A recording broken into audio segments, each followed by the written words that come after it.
Well, breaking news, guys. Just have a look at this really disturbing image of this perpetrator approaching the house, ducks his head down.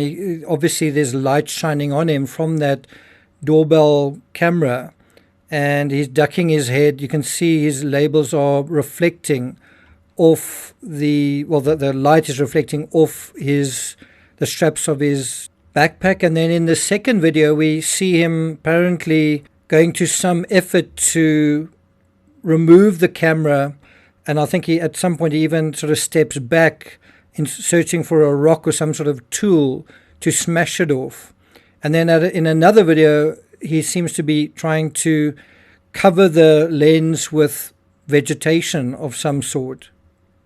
But that brings us back to this image of this particular person wearing gloved hands, wearing a jacket, wearing shoes and a mask. You can actually see his eyes in some of the camera footage. And the question is, who is this man? I got nightmares in my head, I fear. Thoughts build up until I can't feel. My mind fills up into a creature, and it haunts me somewhere much deeper. I got nightmares in my head, I fear.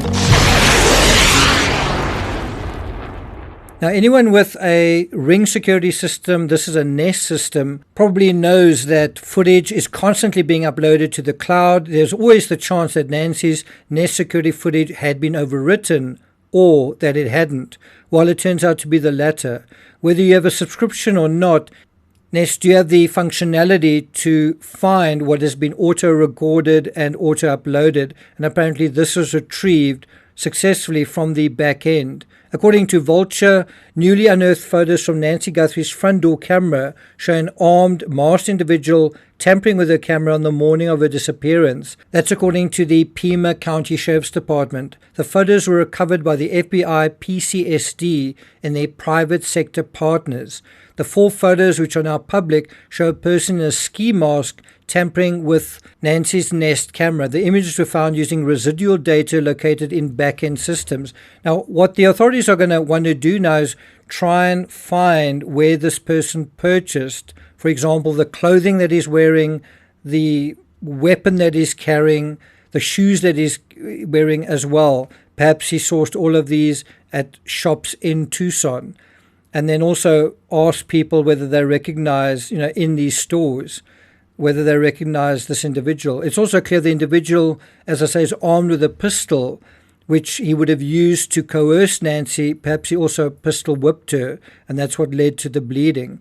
It's just really unfortunate that the camera doesn't pick up a vehicle in the background. I have to add that when we got to day 10 with 0 CCTV, I was in disbelief. I don't know about you.